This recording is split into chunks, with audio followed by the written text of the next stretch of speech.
اسقطار ويا يا وحوتاغيها أنا قال لي كجعل يا waxaan waa sabraysa dir wal maalin uu sangu soo naga tagal uu leeyahay waska bixi miyaadi ku soo noqo gabar ku noqoshay leedahay ku noqosho ay leedahay abaay gacalka macda kabtaan uu rafaaday u dirada gacal kale soo hawaade soo macayle saasala rabaadi hadda fiiri ninkan ay soo yin rabin oo daboordaya codkiisa maqlaysaa muuqaalkaagu waa ajiib ayuu leeyahay amaanaya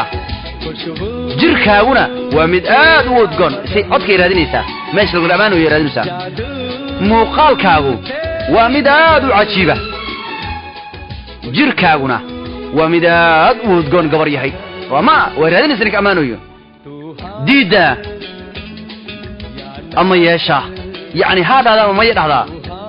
diida ama yeesha waxa tahay keentayda ana kule un hada ama ma yidhaahdaaba waxa tahay kirintayda tuhmeeri kiran waxa tahay kirintayda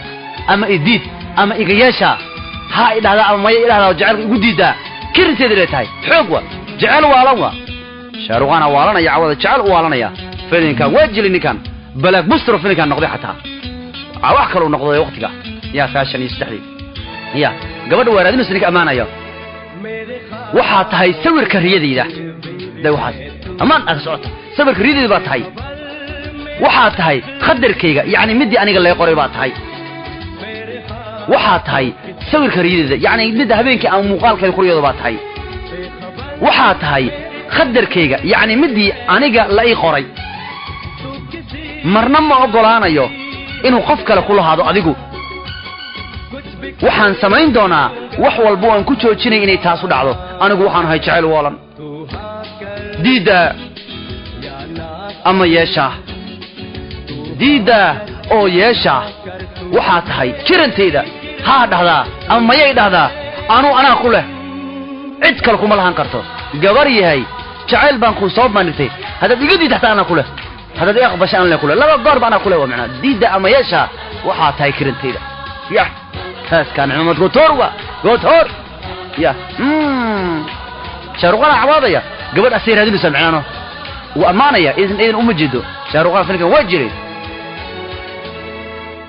hadda kala fogaanshaha labadaynu wuu soo yaraanaya yani meeshii isagu joogo soo dhawaanaysa macna oo hadda waan isku soo dhawaanaynaa hadda kala fogaanshaha labadaynu dhaxdeena ku jiray wuu soo yaraanaya oo hadda waan isku soo dhawaanaynaa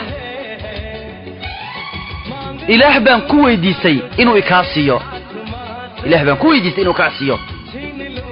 adduunyada oo dhanna waan baka xadaya yani adduunyada kan wadana xataa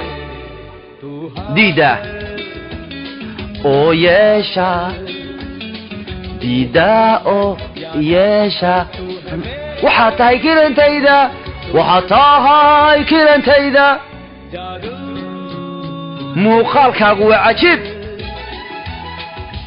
jirkaaguna waa mid aad u qurxoon oo gudgoonba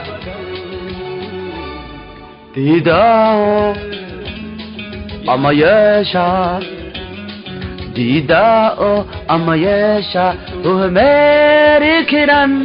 waxa tahay kirantayda